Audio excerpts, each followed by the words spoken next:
बिस्मिल्लाहिर्रहमानिर्रहीम। अस्सलाम वालेकुम नाज़रीन, आप कैसे हैं? खैरियत से हैं? आज मेरे साथ खालिद भाई मौजूद हैं। सैयद खालिद शाह साहब जापान से मारूफ इन्फ्लुएंसर हैं और पॉलिटिकल शख्सियत भी हैं आप, तो उनसे गुफ्तगू करते हैं। कैसे हैं खालिद भाई? अस्सलाम वालेकुम। वालेकुम अस्सलाम। थैंक यू आपने अपना टाइम निकाला और मेरा इंटरव्यू करने के लिए बहुत शुक्रिया नहीं, आपका, नहीं, बहुत शुक्रिया अली भाई। बड़े हुनर है माशाल्लाह। कैसे वेकेशंस पर हैं आप इस टाइम?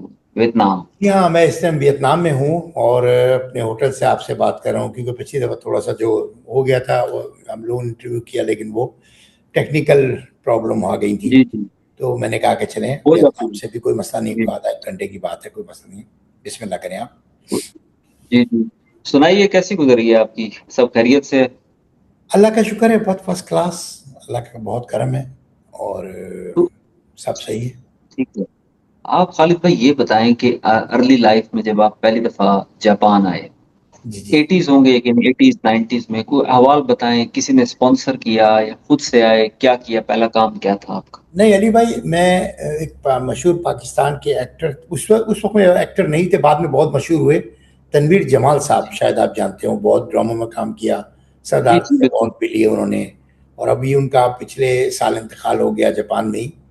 वो मुझे कराची में एक जगह मिले थे क्योंकि मैं ये प्रोग्राम्स वगैरह करता था मेहदी हसन के बच्चों के साथ। आसिफ मेहदी मेरे बहुत अच्छे दोस्त थे, तहसीन हैं, फिर सज्जाद अली थे और बहुत सारे दोस्त थे जो गाते थे, शेकी थे, बहुत सारे दोस्त थे। तो हम लोग प्रोग्राम वगैरह करते थे, तो एक प्रोग्राम में उनसे मुलाकात हो गई और उन्होंने मुझे कहा अच्छा। कि मैंने कहा कि यार आप कहाँ रहते हैं? कहने मैं जापान में रहता हूँ। मैंने कहा यार मुझे भी ले चले। तो मुझे कहने लगे कि अच्छा तुम आ जाना। मुझे अपना कार्ड निकाल कर उन्होंने दे दिया और मुझे कह दिया कि आप आ जाना, मेरे 2 5 स्टार होटल हैं, मैं आपको कहीं भी वेटर वगैरह लगा दूंगा। मैंने कहा अरे, मैंने कहा सर मैं आ भी जाऊंगा। कहने लगा आ जाए। और मैं दो 2 महीने 1 महीने बाद ही पहुंच गया जापान, अकेला। अच्छा। मुझे कोई नहीं जानता था अली भाई। मैं बस, मेरी किस्मत थी, मुझे टोक्यो? अल्लाह ने लाना था यहाँ। टोक्यो पहुंचे पहले? जी हाँ, मैं टोक्यो इंटरनेशनल एयरपोर्ट पे उतरा। उसके बाद उनको फिर फ़ोन किया और मेरे साथ कुछ से मसला ऐसा ख़राब हो गया कि एयरपोर्ट पे जब उसने मुझसे पूछा कि कितने अरसे रुकोगे, तो मैंने सोचा यार 2 बहनें हैं, 2 बहनों की शादियां करनी है, तो एक बहन पे 1 साल तो लग जाएगा। मैंने कहा हाँ ठीक है जी, 2 साल। उसने कहा नहीं नहीं, दो जी, साल का तो वीज़ा ही नहीं होता। उसने बोला टूरिस्ट वीज़ा तो 3 महीने का होता अच्छा, है। तो सही। 1981 की बात है। भारत बहुत अच्छी इमिग्रेशन होती थी उस वक्त में, अब तो बहुत सख्त हो गए। खैर उन्होंने मुझे मुझे बार बार कहा और मैंने बार बार उनको यही किया कि मैं 2 साल रुकूंगा क्योंकि मैं 2 बहनों की शादियां करनी है। वो कहने लगे नो, हमें नहीं बताओ ये बात, तुम यहाँ वर्क नहीं कर सकते। फिर भी मैं यही कहता रहा जी। 2 साल 2 साल। तो उसने गुस्से में मुझे 15 दिन का वीजा लगा के दे दिया और मुझे इंटर कर दिया, मकसद ना। अच्छा, एंट्री हो गई। मैं उसके बाद नसीब यहीं के थे, फिर आप होकर रह गए यहीं। तो आपने जब जी जी। जॉब जॉब से बिजनेस की तरफ आप कैसे आए, ये जरा बताइए। असल में जॉब। मेरी खुश नसीबी ये थी कि मैं जैसे ही आया ना वैसे ही बस मैं कुछ शादी हो गई। 3 4 6 महीने बाद ही शादी हो गई, मैंने शादी कर ली और एक एक साल के अंदर एक बेटी भी पैदा हो गई बड़ी। और मैं जो है वो जॉब करता था कंपनी में। तो मुझे एक साहब मिले, वो कारपेट का काम करते थे, लाहौर के थे, रहते कराची में थे, तैयब अली। और उन्होंने फिर मुझे कारोबार में घसीटा क्योंकि मैं पाकिस्तान में जो है लालूखेत मार्केट के अंदर बचपन से काम करता था। ठिए वगैरह लगाता था और इस तरह का छोटे काम करता था बहुत। तो छोटे लेवल पे है, छोटा काम तो कोई भी नहीं होता। तो वहाँ पर बस मुझे मौका मिला दोबारा, तो मैंने उनके साथ कारपेट बेचने शुरू कर दिए। फिर मैं कारपेट में आ गया, कारपेट से निकला तो मैं ट्रॉपिकल फिश में आ गया, जो ये एक्वेरियम वगैरह में आप रखते हैं, फिर वो मेरा अपना था। जी, जी। उसके बाद फिर मैंने गाड़ियों का काम शुरू कर दिया, 35 साल गाड़ियों का काम किया। और अब मैं प्रॉपर्टीज़ वगैरह के काम में हूँ। दूसरा मेरा काम जो है वो साउथ अफ्रीका में बहुत ज़्यादा है, मेरी फैक्ट्री वगैरह है वहाँ स्वाज़ीलैंड में। और बस अल्लाह का शुक्र है, गुजारा हो जाता है। यानी हम तो सोशल मीडिया इन्फ्लुएंसर हैं, ये तो सब जानते हैं, लेकिन बिजनेस में ये कम लोग जानते हैं। वो समझते हैं कि आप अपने ना और इस अकाउंट के जरिए अर्निंग कर रहे हैं और इसी के जरिए आपको, हालांकि आप मारूफ आपको बिजनेस। पता है ये टिकटॉक वगैरह से तो क्या बनता है, ये तो कुछ नहीं घर का मिलता, बिजली का बिल पॉइंट्स में भी आ नहीं जा जाए। सकता। जी, जी। जी, वो मशहूर नहीं है ना कह कि सकते। You could be homeless with 1 million TikTok followers. जी, जी, यू जी। Could be homeless with 1 million TikTok followers, यानी ये टिकटॉक तो ये फोरम है। लेकिन इस पे रीच बहुत ज़्यादा है, आप काफ़ी मारूफ हो गए, मिलियन के करीब फॉलोअर पहुँचने वाले हैं। तो जी हाँ। जापान में पाकिस्तानी कम्युनिटी से इंटरेक्शन है आपका? पाकिस्तानी कम्युनिटी वहाँ ओवरसीज़? तकरीबन सब लोग ही जानते हैं और फिर इस टिकटॉक में ये 2-3 साल से और ज़्यादा जान गए, जो नए आए लड़के आए हुए थे वो भी जान गए, ज़्यादातर से राब्ते में हूँ। फिर ये मैं पीटीआई में शमूलियत इख्तियार की तो और ज़्यादा ताल्लुकात बढ़ गए। बस अब जी, जी। ताल्लुकात से मैं बचता ही हूँ, मैं कम ही लोगों से मिलता हूँ। मेरे बहुत ही कम लोगों से। कम, जी हाँ, बहुत कम दोस्त हैं जिनके साथ कुछ चाय-पानी हो जाता है, बैठ जाते हैं, खाना-वाना खा लेते हैं, अच्छा, वरना यानी कि यहाँ पे लाइफ इतनी मसरूफ हो गई कि पाकिस्तान फिर आने का आपने नहीं सोचा कि कभी यहाँ आकर कोई प्रॉपर्टी लें, बात हो, कोई भी नहीं, नहीं, सिस्टम नहीं, करें? इस किस्म की गलतियाँ तो ख़ैर बचपन से नहीं की मैंने। जब मैं छोटा-सा था, जब भी बहुत अच्छी पैसे बात। आ चुके थे, लेकिन मैंने कभी ऐसी गलती नहीं की। एक दफ़ा मैंने की थी, वालिदा के लिए एक घर लेने की कोशिश की थी, वो प्लॉट लिया, वो प्लॉट जाली निकला, फिर एक मकान लिया, वो जाली निकला। तो बस उसके बाद मैं समझ गया कि ये 10-20 लाख में खामोश हो जा, अब तू ज़्यादा नहीं वो कर। ये ऐसे जहाँ जो हालात हैं, यानी यहाँ पर स्कैमर्स पाकिस्तान में ज़्यादा हैं। यहाँ पर बहुत कोई ज़्यादा। ओवरसीज़ पाकिस्तानी अक्सर लूट जाते हैं। जी अब हाँ, जैसा कि बहरिया टाउन में लोगों ने जहाँ बिलियंस ऑफ डॉलर की इन्वेस्टमेंट है, ओवरसीज़ भी ठीक-ठाक लोगों ने इन्वेस्ट जी किया हाँ, है। बिल्कुल, वो बिल्कुल। उनका पैसा भी अब डूबता नज़र आ रहा है, वो डीएचए में ज़मर जो भी हालात हैं। लेकिन ये कि आप यानी ये समझते हैं कि Pakistani should leave the country, और दूसरा ये कि इन्वेस्ट भी यहाँ ना करें, पाकिस्तान में नहीं, वापस। देखिए, शुड लीव द कंट्री का जो बात है, ये तो बेचारे, अब देखो कहाँ जाएंगे लोग। अगर पूरा पाकिस्तान 26 करोड़ आदमी उठ के कहीं तो जा नहीं सकते ना। तो अपने ही घर को ठीक करना है, जो अपने घर में जी, जी, खराबियां हैं अपने उसको घर में। ठीक करना चाहिए, बस। और क्या, मैं नहीं समझता कि बाहर जाके कुछ हो जाएगा, और बाहर कोई यानी आप लाइफ ये नहीं समझते है। हैं कि अच्छा, ये जो खराबियाँ हैं आपका ज़िक्र हो, चलें इससे हम करंट अफ़ेयर की तरफ आते हैं, क्योंकि आपकी अक्सर ऑडियंस जो है ना अराउंड वो जी हाँ, करंट अफ़ेयर है। जी हाँ। और उसमें ज़्यादातर लोग जो हैं पॉलिटिकल मामलात, जो आलमी हालात हैं, इनसे जानना चाहते हैं। आप ये बताइए, पाकिस्तान का जो घर ठीक करने का मामला है, वो कैसे होगा घर ठीक? 70 साल में तो नहीं हुआ, 80 साल में, कभी भी देखिए, नहीं हुई। जब तक हमारी पॉलिटिक्स में इज्जतदार, तमीज़दार और पढ़े लिखे लोग नहीं आएंगे ना, ये मसला कभी भी हल नहीं होगा। वो तो नहीं आ सकते। देखिए खालिद भाई, पीटीआई के अंदर भी समझते थे पढ़े लिखे लोग हैं, वहाँ भी फ्यूडल्स की कसरत है। हर चीज़ एक ही उम्मीद थी, सब ओवरवेलम्ड थे, फ्यूडल्स बहुत ज़्यादा हैं वहाँ। देखिए, आपने सुना होगा, इमरान खान ने भी ये बात कही थी जब उससे किसी ने सवाल पूछा था कि आपकी पार्टी के लोग ऐसे हैं वैसे, तो फुल हो गया। तो उसने कहा कि भाई मैं कहाँ से लोग लेके आऊं, चाइना से मंगा लूं क्या? रिश्ते कहाँ से लाऊं? कहाँ से लेके आऊं, सही है। फरिश्ते कहाँ से लेके आऊं मैं? क्या चाइनीज लोग सही बुला लूं बात। यहाँ पे कि मेरे पार्टी के अंदर शामिल हो जाओ? तो यही लोग हैं। जी। और इसी तरह मुल्क तरक्की करते हैं, लड़कते फुड़कते समझते, फिर आगे जाके देखिए जिस मुल्क में मैं आज बैठा हूं ना, मैं यकीन करें, आप जापान को तो छोड़ें, जापान की तरक्की तो सब जानते हैं। मेरी अभी के वीडियोस देखे, कल के परसों के, जो मैं टिकटॉक वगैरह पे चढ़ा रहा हूँ अभी, तो मेरे पास टाइम नहीं है कि यूट्यूब पे चढ़ाऊं। जी, जी, मैं देखता हूँ। या आप ये देखिए कि वियतनाम कितनी तरक्की कर चुका है। ये भी 60 साल पहले इनको इतना मारा था कि इनके घर और लोग तबाह कर दिए थे। ये तो हर चीज़ इत, इनके जंगल में चला दी थी। इतनी तरक्की की हुई है कि मैं आप हैरान हो जाए। अच्छा, यानी यहाँ पर कोई कर्जा नहीं है, गैर मुल्की कोई चीज़ नहीं नहीं, होगी। नहीं, कुछ भी नहीं है जनाब। ये जो मूंगफली बेच रहा है ना बंदा, जो हाथ में छाबड़ी जी, लेके और मूंगफली बेच रहा है छोटे से कूड़े में रख के, यकीन करो उसके चेहरे पे भी, रिजवी भाई, इत्मीनान है। क्योंकि हाँ उसे भाई। पता है मेरे बच्चों का खाना मेरी जेब में है, शाम को घर जाऊंगा तो कुछ लेके जाऊंगा। हमारे यहाँ लोगों को असल में सेफ्टी नहीं है। ये अच्छा, खालिद भाई देखिए, कराची से आप आए हैं। कराची आप जानते हैं कि एक एक मुल्क जितनी आबादी है, जी। इसकी आबादी कम करके बताई जाती है, 3.5-4 करोड़, आप हाँ, वो कहते तो हैं 2-2.5 करोड़। अगर पॉलिटिकल उस मसला है वो। अगर उस कराची को, जो आपके दौर का कराची था, वो पुरअमन था, या ऐसे ही भत्ते होते थे? मोबाइल मोबाइल तो तब नहीं थे, चोरियां होती थी, वारदातें होती थी, ये मसाइल थे, तब भी थे, या अब ये नया देखिए, मैं फिनोमेना? आपको अपना कराची बताऊं, मैं आपको 80s तक का कराची, यानी 70s में मैं रहा हूं कराची में। जी, जी। 63 में पैदा हुआ था, तो बड़ा जाहिर है 70-72 में थोड़ी अकल आई। तो 10 साल में जो पाकिस्तान में अपने होशो हवास में रहा हूं ना, रिजवी भाई, पाकिस्तान कराची के अंदर हम लोग रातों को घूमते थे, चाय पीते थे, और कोई पुलिस वाले हमें तंग नहीं करते थे, कोई पूछता भी नहीं था, इतने अच्छे लोग होते थे। पुलिस जब भी अच्छा। पंजाब की पुलिस होती, पंजाब से आए हुए लोग पुलिस में होते थे, लेकिन वो हमें अपने बच्चों की तरह समझते थे। अगर कहीं रास्ते में हमें रात को 2 बजे 2:30 बजे कोई मिल गया ना, तो पूछता था बेटा कहाँ जा रहे हो, तो हम कहते थे जी चाचा चाय पीने जा रहे हैं। तो कहता बैठो गाड़ी में, मैं छोड़ देता हूँ। वो बेचारा अपनी पुलिस वैन में बिठा के हमें घर तक या वो रेस्टोरेंट तक छोड़ते थे। यानी इतना यानी अच्छा तब माहौल था, कोई मसला नहीं, कोई कोई भी यानी मसला ये नहीं था, वारदातें नहीं। अच्छा, कोई यानी इसका वारदात नहीं मतलब थी। आप ये हमारी समझते पूरी हैं। गली के अंदर, हमारी पूरी गली में जी 100 घर थे ना, अगर 100 घरों जी में जी। से कोई 4-5 लड़के सिगरेट पीते थे, वो भी अच्छा बहुत छुप के। मकसद अगर किसी के वालिद भी कहीं से जा रहे हैं ना, तो वो सिगरेट फेंक देते थे कि कहीं, अच्छा वो नहीं जानते उनको कि ये कौन है, किसका बच्चा है, लेकिन गली जी के बड़े हैं। और कोई हमारे पूरे इलाके में एक चरस पीने वाला होता था कोई, और कोई एक अच्छा। बदमाश होता था जिसे लोग कहते थे यार ये बड़ा बदमाश है, इससे नहीं बात करना। तो इतना का अच्छा। कौन सा एरिया था खालिद भाई? जी, एरिया कौन सा था आपका? ये हम आपका लोग एरिया रहते थे Karachi? Federal B Area 19 number में, 19 और 20 की जो 19 में? रोड थी ना, उस पे रहते थे हम जी। लोग।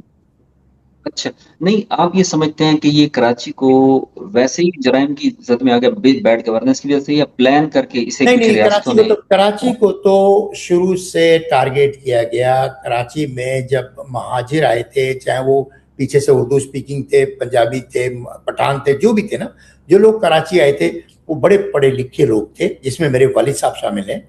और उनको सब वाइट कॉलर जॉब्स मिली, ऑफिसों में जॉब मिली, तनख्वाहें बड़ी कम होती थी, लेकिन वो इसी में खुश थे। वो नहीं चाहते थे ज्यादा कमाना, वो चाहते थे हम इज्जत से बच जाएं सुबह और ऑफिसर बनकर आए वहां पर। उनको बड़ी तरतीब से पहले तो कैपिटल हटाया गया, कराची से इस्लामाबाद ले गए। उसके जी बाद जी। कराची के हालात, जो रोशनियों का शहर था ना, अब वो लाशों का शहर बना दिया गया। हाँ, यानी अभी प्लान करके बनाया गया। बिल्कुल प्लान करके लेकिन तबाह किया उनकी गया। खालिद भाई ग्रीवेंसेस दुरुस्त थी। मतलब मेरे वालिद साहब वहां से आए थे, हिजरत करके। हमारे दादा जो हैं इंडिया से आए। जी जी हमें जी हिजरत का ताना सुनने को मिलता है अब भी, जी यानी अम्बाला से हमारे बुजुर्ग कहते हैं कि मुहाजिर हैं जी, सेटलर्स हैं। जी। तो लोगों ने एक्सेप्ट नहीं किया। लेकिन क्या इसका इसमें सिर्फ एमकेएम का किरदार है, या कोई और भी फैक्टर्स हैं गैर मुल्की लोग उन्हें यूज कर रहे थे? क्या? क्योंकि मैं देखिए सियासत के दौरान देखिए इस कराची को एमक्यूएम, भी डिस्कस। जी हाँ, एमक्यूएम की जो इब्तिदा हुई थी ना, जो अल्ताफ हुसैन ने इब्तिदा की थी, वो तो बहुत ही जी प्यारी थी और बहुत बेसिक बातों पर थी, जिसमें मैं अपने आप को भी शामिल करूंगा कि मैं अपना शनाख्ती कार्ड लेके जॉब ढूंढने जाता था ना, जब मैंने इंटर कर रहा था मैं, तो जी मुझे जी क्लर्क की जॉब के लिए मैं जाता था, तो मुझे कहते थे भाई आपका नहीं हो सकता। क्यों नहीं हो सकता? नहीं जी, पंजाब का डोमिसाइल चाहिए। और जी यही बात जड़ बनी थी उर्दू स्पीकिंग को तबाह करने की, कि वो गुस्से में आते गए आस्ता आस्ता। अच्छा, मुझे तो मौका लग गया, मैं बाहर आ गया 81 में, 82-3 से फिर वो एमक्यूएम अल्ताफ हुसैन ने शुरू की। एमक्यूएम बहुत अच्छी जमात थी किसी वक्त में, और बहुत जी बेसिक जी। पर सही बात कह रही थी। मगर उसको जो फाउंडिंग किया गया था ना, वो आपको पता है किसने किया था, किस इदारे ने किया था उनको फाउंड। जी। और फिर जाहिर है यानी खुद ये को यूज करना चाहते थे। वहां पर जब अल्ताफ हुसैन राजी नहीं हुआ, तो अल्ताफ हुसैन को डराया और भगा दिया। अब जब भाग गया अच्छा वो, तो बस फिर उसके बाद ये लोग बिखर गए, फिर काबू अच्छा। नहीं हुआ। ये भी देखिए कि ये कहा जाता है खालिद भाई के मशरिक वस्ता की जो बड़ी मेट्रोपॉलिटन सिटीज हैं, वो कराची की लाश के ऊपर बनाई गई। जी जी। यानी कराची को तबाह करके वो दुबई, कतर, बहरैन, ओमान ये सब आबाद हुए। अगर कराची होता तो इनकी जरूरत ही नहीं थी। यहाँ कौन आता? इन्वेस्टर जाहिर तो पोर्ट यहाँ पोर्ट बना की बात, बनाना सबसे चाहिए। बड़ी बात तो कराची में पोर्ट था, है ना। जी तो अगर कराची का पोर्ट कामयाब हो जाता, तो दुबई पोर्ट कभी भी कामयाब नहीं होता। ये दुबई अच्छा। में जो ट्रांजिट हो रहा है ना, ये कभी भी नहीं होता। जी जी। अच्छा ये ना। अच्छा खालिद ये बताएं, आपकी जो इस टाइम आलमी हालात हैं उनके बारे में, ईरान अमेरिका जो वॉर हो रही है मशरिक वस्ता, क्या इंसाइट है? क्या ये मामला, ये सीज फायर की दोबारा कोशिश हो रही है अमेरिका की तरफ से, क्या ये होगा? ये आप समझते हैं कि ये जैसे कह रहे हैं कि ये कॉन्फ्लिक्ट तो बढ़ेगी? इसमें क्या चालबाजी है, क्या राय है आपकी? यानी इसमें क्या ओपिनियन है देखिए, कि इसमें क्या चालबाजी मिलता है? अगर आप बारीक बातों में ना जाए ना रिजवी भाई, अगर जी आप मोटी मोटी बात करें ना, तो ये एक शैतानी मजहब है, और उसके पैरोकार हैं एक तरफ, और एक तरफ मुसलमान हैं। मैं सिर्फ मुसलमान ही कहूँगा, और दूसरे मजहबों को मैं इसमें शामिल भी नहीं करूँगा, क्योंकि जी। मुसलमान ही वो लोग हैं जो कि बताते हैं कि खुदा कहाँ है, कौन है खुदा, उसका रसूल कौन है, किताब क्या है, कुरान शरीफ क्या है। हमें सबसे पहले शिया सुन्नी में बांटा गया, जो जी। कि कुछ भी नहीं है। जो कि आज अरब मैं अजम। अगर देखता हूं ना तो अच्छा, मैं बताऊं बड़े मजे की बात, मुझसे कोई पूछता है तो मैं कहता हूं ना जी मैं अहले तशी हूं ना अहले सुन्नत हूं। तो मेरे काफी दोस्त जो अहले तशी हैं, बहुत अच्छे अच्छे दोस्त हैं मेरे, मुमताज शाह साहब हैं जैसे मेरे जापान में बहुत अच्छे दोस्त हैं, तो वो कहते हैं आप ये बात कैसे कहते हैं। मैं कहता हूँ इसलिए कहता हूँ कि एक तो इस्लाम में अलाउ नहीं है कि आप जो है ना फिरके बनाएं, और दूसरी बड़ी बात, अलाउ ही मैं नहीं। अपने आप को अहले सुन्नत कह के कौन सा झंडा गाड़ दूंगा भाई। मैं क्यों ऐसे ही। अपने आप को अहले सुन्नत या अहले तशरीह कहूं। मैं पहले मुसलमान तो हो जाऊं पूरा, मैं पहले अल्लाह से तो राब्ते में हो जाऊं, उसके बाद देखूंगा कि मैं अहले तशरीह हूं या मैं अहले सुन्नत हूं। बहरहाल यानी आप समझते हैं कि ये फिरका वारियत भी आलम इस्लाम को लड़वाने के लिए जो 20वीं सदी में इसे मजीद उभारा गया, नई वेव चलाई। बिल्कुल सर, बिल्कुल। ये तो फिरके ये जो है ना, ये नहीं। अच्छा, ये इसमें एक क्वेश्चन है बड़ा क्रिटिकल, ये जरा मुश्किल सवाल है आपसे खालिद भाई, वो ये कि ये ईरान जो अरब मामला है, ये शिया सुन्नी मामला है या अरब अजम का मामला है या कोई और मामला? असल में देखा जाए ना तो ये कोई मामला नहीं है। ये हम मुसलमान इतने, असल में हम तालीम से भी दूर है ना, हम कुरान की तालीम से भी दूर हैं और दुनियावी तालीम से भी दूर हैं। जी। ईरान और सऊदी अरब का जो ये एक यूएई की जो ये एक झड़प है ना, जो हमारे दौर में बहुत उरूज पर चली गई है, ये होनी नहीं चाहिए। हम पहले सबसे मुसलमान हैं, फिर ये हरी पगड़ी पीली पगड़ी शिया सुन्नी ये सारे फिरके हैं। और हर फिरका जिस तरह तू चाहता है भाई तू नमाज पढ़ ले, जिस तरह मैं चाहता हूं मुझे पढ़ने दे। हमें अल्लाह से राब्ता करना है 5 टाइम दिन में, बस बात खत्म हो गई। और ये कहना कि मेरी मस्जिद में तू नहीं आई हो, तेरी मस्जिद, आप यकीन कीजिए मेरे अहले तशी दो, मेरा सबसे पहले अहले तशी सैयद सईद रजा जैदी, शायद आप जानते हो, अहले तशी के बहुत बड़े अल्लामा हैं कराची में, वो मेरा पहला बचपन का दोस्त है। और अच्छा। मैं अपनी जिंदगी मैंने ज्यादातर अहले तशी दोस्तों में गुजारी है। आज भी मेरे अच्छे अच्छे दोस्तों में अहले तशी लोग हैं, लेकिन सही मुझे है। तो कभी महसूस नहीं हुआ कि मैं उनमें अकेला हूं या मैं उनमें, या मैंने देखा कि वो कुछ करते हैं हमारे खिलाफ। मैं तो कभी नहीं सुना। नहीं, यानी पाकिस्तानी कल्चर बेहतर है, मिडल ईस्ट के कल्चर से पाकिस्तानी कल्चर में डाइवर्सिटी है, यानी इसमें इख्तलाफ, ये चीजें सब अकोमोडेट हो जाती हैं, शायद मिलकर आपको रहते हैं आपको क्योंकि। जी भाई ये पता हो ना पता हो, जी। मुसलमानों में सबसे पढ़ी लिखी कौम एक तुर्की और एक पाकिस्तानी है। जी। कहीं भी चले जाएं आप ओमान चले जाएं, आप बहरीन चले जाएं, आप दुबई चले जाएं, जट जाहिल लोग हैं वहां। वहां के जाहिर लोग लोग हैं, अच्छा। बिल्कुल जाहिल लोग हैं। यानी स्कूल स्कूल का कोई दिमाग ही नहीं है उनका। बस 5 टाइम नमाज आनी चाहिए, ऐसा होना चाहिए। बस दुनिया में तरक्की करने के लिए वो कहते हैं पैसा होना चाहिए, बस यानी वो तेल के कुएं खा रहे हैं, बस उन्हें बस। और कोई वो नहीं ये भी अल्लाह की मेहरबानी है। है जो तेल को जी। निकाल दिया, वरना फिर नहीं, खालिद भाई ये देखें कि मिडल ईस्ट का मुस्तकबिल अब मखदूश नजर आ रहा है। क्या आप समझते हैं कि ये जो स्क्रैच स्क्रैपर्स हैं दुबई कवैत, ये दोबारा आबाद होने का इन्हें मौका मिलेगा, या इन्वेस्टर इज लाइक पिजन, वो निकल गया, बस उड़ गया, फ्लाई अवे कर गया, अब दोबारा नहीं आएगा, वो बूम नहीं आएगा? जी हाँ, जी हाँ, जी क्या हाँ। रहा है? मैं समझता हूँ कि ऐसे ही। अब इनको आने लाने में 20 साल लग जाएंगे इन लोगों को तकरीबन। अभी देखिए इन्होंने परसों ऐलान किया है कि पूरी दुनिया के पासपोर्टों के लिए 5 साल का मल्टीपल विजिट वीजा। हम्म।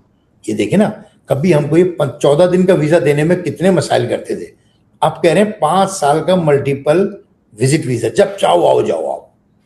तो ये हमारे अच्छा। लिए राहें खोल रहे हैं कि आए प्लीज कुछ करें आप लोग, यहाँ पर दुकान खोलें। जो इन्होंने अपने जो तरक्की की थी ना, मैंने भी शारजा वगैरह में काम करके अपने बहुत बड़ी जी। रकम कमाई, 2 दफा कमाई, एक दफा भी नहीं। और वहां पे कोई सुनवाई नहीं है, कोई अदालतें नहीं है, कुछ भी नहीं है, कोई कानून ही नहीं है। कुछ भी नहीं। बस वो जो शेख साहब सामने बैठे होते हैं तोप पहने, बस वो जो कह दें, हालांकि वो 16 साल के भी हो तो बस वो अमर हो गया, बस उन्होंने कह दिया। वो उनके लॉज भी बड़े रिलैक्स हो जाते हैं, लेकिन ये कि ये ये जो रियासतें हैं यहाँ पर पाकिस्तानियों को तो निकाला जा रहा था, यूएई से खासतौर बड़ी तादाद में, अब ये हमें बुला रहे हैं, तो अब हमें जाना चाहिए या नहीं जाना चाहिए? भाई देखिए, अगर जॉब है और आपकी अच्छी चांसेस हैं तो आप जाएं, मगर अगर आप मुझसे पूछें कि जैसे मैं एस्टेब्लिश हूं तो मैं जाऊं ना, सवाल मैं तो विजिट पे भी ना जाऊं। ये इतना जलील करते हैं इंसान को एयरपोर्ट पर, और खासकर पाकिस्तानी शक्ल, इंडियन शक्ल को देखते हैं तो ऐसा समझते हैं कि ये हमारे नौकर हैं। नौकर हैं, अच्छा। जी जी बिल्कुल। अच्छा, ये खालिद भाई डोमेस्टिक पॉलिटिक्स पे जरा बात करते हैं। वो ये है कि पाकिस्तान में एक तो बलूचिस्तान में आज़ाद कश्मीर, फिर पीटीआई की मूवमेंट है, उसके बाद ये जो भी हालात है मिडल ईस्ट के, ये क्या इंटरलिंक्ड हैं या इनका क्या नतीजा बरामद होगा पाकिस्तान में? देखिए, इसमें सबसे बड़ी खराबी तो यही है कि हमारा वो इदारा जिसको इंटरफेयर नहीं करना चाहिए ना पॉलिटिक्स में, वो इंटरफेयर करता है। देखिए, अगर हम जाहिल भी हैं, हम बद्दू भी हैं, हम ऊँटों पे घूमने वाले भी हैं ना, हम आपस में लड़ भिड़ के वोटिंग करके हालात खराब अच्छे करके तरक्की कर जाएंगे। लेकिन जब एक ऐसा इदारा जिसका ये काम ही नहीं है वो ये काम करने लग जाएगा ना, तो वो नहीं हो सकता। जैसे हम लोग अगर चाहें कि जाए हम अपने मुल्क को बचा लेंगे, हम कैसे बचा लेंगे अपने मुल्क को? भाई ट्रेन होना चाहिए ना बंदे को, उसके लिए लड़ाई के लिए ट्रेन होना चाहिए। जैसे हमारी पाक फौज है, ट्रेन है हमारी फौज दुनिया के अंदर बहुत बहादुर फौज है। हम दुनिया के वो काम कर सकते हैं कि जो तो कोई भी नहीं कर सकता। मैं कहता हूँ, मैं चैलेंज करता हूँ पूरी दुनिया की फौज को कि हमारी फौज जैसी फौज नहीं है। लेकिन कोई फौज नहीं, लेकिन हाँ, कोई फौज नहीं है, बेशक कोई फौज आपके तो पॉलिटिकल रोल नहीं होना चाहिए। हाँ, लेकिन किसी में ये जज्बे नहीं है ना, असल में किसी में ये जज्बे नहीं है। अच्छा, ये इसमें एक ये है कि एक तो डोमेस्टिक रोल है जो मुतनाज़ है शुरू से, मार्शल लगे जो इंटरनेशनल रोल इस वक्त है, डायलॉग करवाया ईरान अमेरिका में, जी जी। सीज फायर हुआ, इस एफर्ट के बारे में क्या राय है कि क्या ये इसमें कोई गेम थी या जेन्युइनली ऐसी कोई नहीं, हमारे देखिए, हमारी तरफ से अगर पाकिस्तान की तरफ से बात करें तो पाकिस्तान की तरफ से तो ये शोबाजी थी, इनसे ताल्लुकात पक्के करने थे कि किसी तरह इसकी आड़ में फिर जो जो हमारे लीडर को बंद किया हुआ है उसको और घसीट सकें और मारते। तो ये लोग इस तरफ देखे नहीं। मकसद एक खामोश पैगाम, खामोश मुआहिदा है ये। और जिस तरह से ये राब्ते हुए हैं, आपको पता है, मिलियंस डॉलर खर्च करके महीनों के, और फिर खाली राब्ते कराए गए हैं उन लोगों ने। जो जो ग्रुप्स होते हैं वो आपको इस तरह की फैसिलिटीज देते हैं, और जो ये जो कुछ हुआ है तो सब दिखा हुआ है, ये तो कुछ भी नहीं है। और मैं नहीं समझता कि अमेरिका आपके साथ आगे टेबल पे बैठेगा। हाँ आए, मैंने देखा, लेकिन वो सब टाइम लेने का गेम था कि ईरान को किसी तरह पीछे धक्का देके थोड़ा रोका जाए। लेकिन रोकने के बावजूद भी कुछ नहीं हुआ, ईरान उससे भी ताकतवर हो गया। ताकतवर हो गई, यानी आप मुस्तकबिल में ईरान को एक रीजनल पावर देख रहे हैं अगर ये सर्वाइव कर गया? हाँ, अगर सर्वाइव कर जाता है। अगर ये, मैं आपको बता दूं, कोई बड़ा पटाखा वगैरह बजा देते हैं ना ये लोग और कुछ कर भी देते, फिर भी ईरान 20, 25, 30 साल बाद इससे भी ताकतवर होकर निकलेगा, इससे ताकतवर होगा। और ये जो अरब स्टेट्स हैं, जैसे कतीफ उधर जिज़ान में सऊदी ऑयल से फैसिलिटी पे हमला हुआ है, और जो शुरू की है हौसिस में लड़ाई, और इसके बारे में क्या रहेगा, ये कहाँ जाएगी? क्या सीज फायर की जद ये चीजें कंट्रोल हो जाएंगी चीजें, या फिर ये कि कंटिन्यू रहेगी लड़ाई? इससे ऑयल सप्लाई को जिस तरह ईरान ये कह रहा है ना कि भाई हम पे अगर हमला करोगे, हम अमेरिका पे तो हमला नहीं कर सकते, अमेरिका तो बहुत दूर है, और हम उस जगह पे हमला करेंगे जहां से हम पे फायर आएगा, हम उस जगह फायर करेंगे। ये तो फेयर इनफ बात है ना भाई। आप अपने घर को साफ करें, आपके यहाँ से ईरान पे हमला ना हो तो ईरान भी आप पे हमला नहीं करेगा। लेकिन मैं आपको एक बात बता दूं बड़े मजे की, ये बात आप मेरी लिख लीजिएगा अरिजवी भाई। 2 से 3 मुल्क सफाई हस्ती से खत्म हो जाएंगे बहुत जल्द। अच्छा, इनकी लकीर नहीं, मैं नाम नहीं लूंगा। 3 मुल्क के मुझे पक्का श्योर है कि ये 3 मुल्क इस 2027 में नहीं होंगे। अच्छा, नहीं होंगे। अब ये अमेरिका क्या गेम खेल रहा है उनका? हाँ जी, मिडिल ईस्ट से खालिद भाई इनका, मिडिल ईस्ट। अच्छा जी हाँ, सही है। मिडिल ईस्ट से नहीं होंगे ये 3 मुल्क, ये खत्म हो जाएंगे। और इसका ईरान भी कह चुका है बार बार कि देखें हम आपका लिहाज कर रहे हैं, क्योंकि पहले आप हमारी ही प्रॉपर्टी थे, अब आप अपने घर में अंदर बदमाश को बिठा के उससे पटाखे बजवा रहे हैं, तो फिर हम भी आप पे बजाएंगे। हाँ, ये कि इसका जो एंड होगा इसी बात पर होगा कि ये 2-3 मुल्क गायब हो जाएंगे, गायब होंगे। अच्छा, इसमें एक और मसला है खालिद भाई कि अब ईरान का एक वेसल उस पर हिट अटैक किया है यूक्रेन ने, अभी आज की जी खबर है। जी कैस्पियन सी में ये सप्लाई ने जी।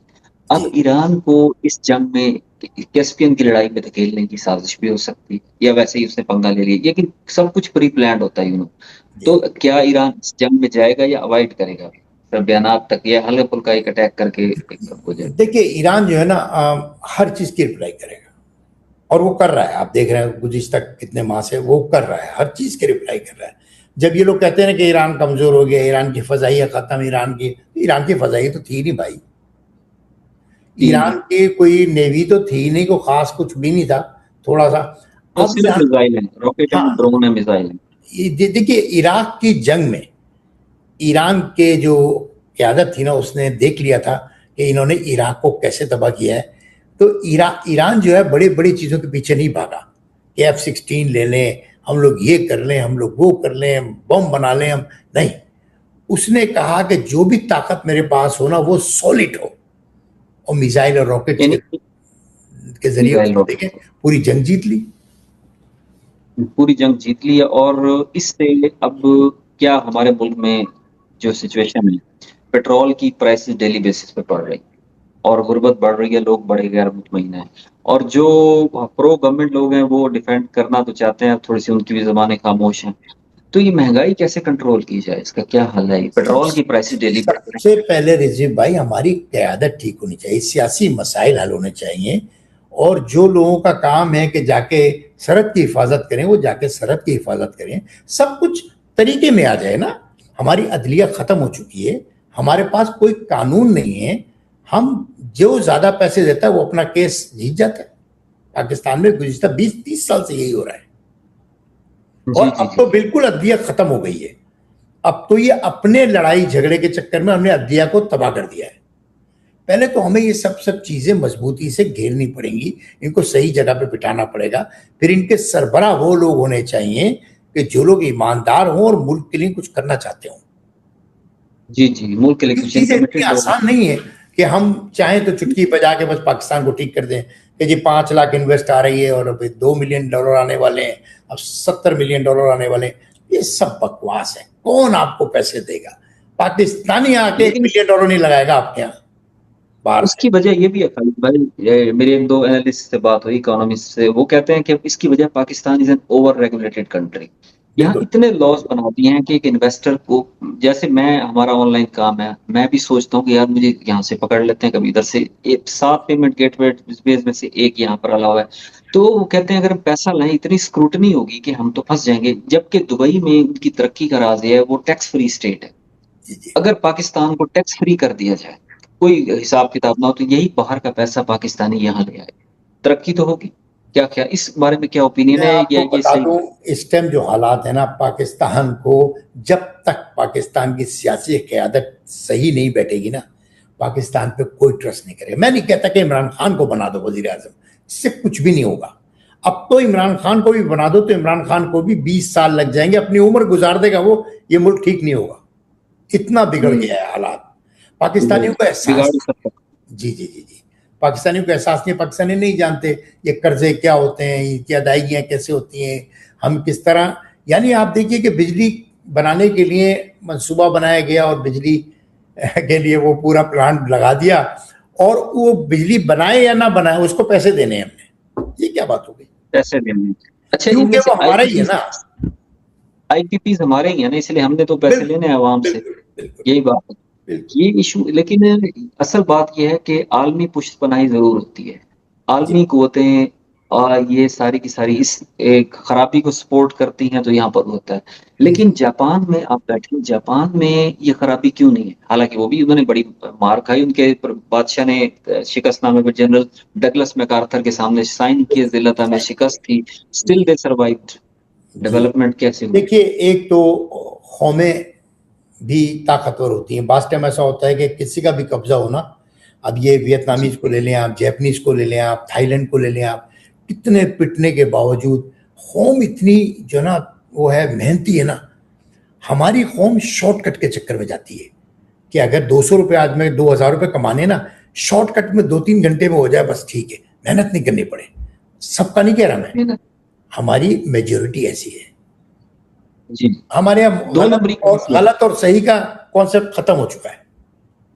हलाल अच्छा, हराम नहीं क्या ये होता है। दोनों अच्छा, पुराने बुजुर्ग ये वालिद साहब वगैरह बताते हैं, शुरू में लोग इतनी करप्शन नहीं होती। ये आम किस तरह बढ़ गए, वो कहते हैं 90s 80s में वो बात नहीं थी। रिश्वतखोर कोई कोई होता, बड़ा नोटोरियस होता था, लोग उससे मिलते नहीं थे, जी, रिश्तेदारी कर। अब तो हर कोई रिश्वत इतनी आम, बेईमानी बढ़ कैसे गई है वही पिछले देखिए, 30-40 साल। जब मुल्क के हालात खराब होंगे ना, जब किसी भी जगह के हालात खराब होते हैं तो वहां रिश्वत बढ़ जाती है। आप क्या समझते हैं कि जापान बहुत अच्छा मुल्क था? जापान पाकिस्तान से भी गया गुजरा मुल्क था। यानी ये तलवारें लेके घूमते थे गलियों में, ऐसा ही। और अगर सामने वाले की चेन पसंद आ गई तो तलवार निकाली, बोला चेन उतारो, यानी लूटा मारी थी। सब कुछ जी था जी। जापान में। लेकिन जब एक अच्छा सरबराह इनको मिला ना, और उसने कहा कि सारे कबीले मिलके एक निप्पॉन बना लो, जापान यानी बना लो, तो इन लोगों ने उस पर एग्री किया। उसके बाद से तालीमी इदारे खुले। यानी ये तो जीरो से स्टार्ट हुआ ना। हमें तो कुछ ना कुछ मिला था जब पाकिस्तान बना था। तो स्कूल भी थे, पुलिस भी थी, फौज भी थी, बिल्कुल। कुछ बैंक भी थे, कुछ ये था, कुछ ना कुछ हाथ आया था। ये लोग तो सब जीरो से बने और हमसे हाँ आगे, जी। हमसे आगे। आगे और निकल ला गए मजहब यानी। लोग हैं, अल्लाह से भी नहीं डरते। ना, इसीलिए फरमान है ना वो हजरत अली का, कुफर का निजाम कायम रह सकता है, जुल्म का नहीं रह सकता। तो ये अगर आप रूल्स को फितरत के फॉलो करें तो जापान जैसा मुआशरा, देखिए कैसी इंडस्ट्री उन्होंने डेवलप की। चाइना भी तो वो इकबाल का शेर है ना, ग्रां खाब चीनी संभलने लगे, हमाला के चश्मे उबलने लगे। चाइनीज में भी बड़ी खराबियां थी, अफीम के नशे में वो भी। इसका मतलब वी नीड अ लीडर जिसे एक तवील अरसा मिले, उसके इक्तदार में कोई रुकावट ना हो, तब डेवलप होगा। और ऐसा कब होगा, क्या होगा भी या कभी नहीं होगा, ये ख्वाब ही है। यार हमारी तो ख्वाहिश है, हम तो इसी पे लड़ते रहे हैं अभी तक, आज भी लड़ते हैं हमें। हालांकि हमारे जी इदारे, उनका बस नहीं चलता कि कहाँ पे पकड़ के मार दें जान से हमें ना। क्योंकि हम वो बातें करते हैं जो मुल्क की तरक्की के लिए कुछ हो जाए। हमें हमारी फौज जान से ज़्यादा अजीज है हमें। फौज के बगैर तो दुनिया है ही, कोई मुल्क है ही नहीं ना अगर आपका फौज नहीं है। और जब पे हमारे पास इतनी ताकतवर फौज है कि जो बाजी पलट के रख दे, और ऐसे ऐसे लड़के हैं फजाइया में हमारी, ऐसे ऐसे लड़के हैं बैरिया में कि जिसका कोई जवाब ही नहीं है। लेकिन जब ये आप ये सोचेंगे ना कि कोई बोले ना हम सही हैं, ऐसा नहीं होता। कोई भी सही नहीं सही। होता, अकले कुल कोई नहीं होता। सारे इदारों को मिल के मुल्क चलाना पड़ता है। और उसमें जब आप सियासत को कमजोर कर देंगे ना, ये क्या है, ये फॉर्म 47 पे लाके घरों से उठा उठा के बताया भाई जान आप जीत गए। वो सो गया था रो रो के कि भाई मैं तो हार गया हूं।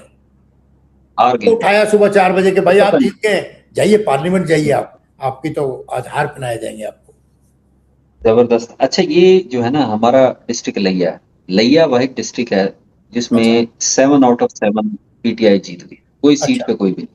अच्छा, और ये कहा जाता है वो इसलिए हुआ क्योंकि यहाँ पर जो डीसी था ना, ईमानदार था, उसे कोडा लाइन लगा दिया गया, अब वो केपीके में है। लेकिन ये कि जो ऑनेस्ट ऑफिसर होता है उसे उसकी ऑनेस्टी की सजा दी जाती है। जी, पाकिस्तान का सिस्टम है।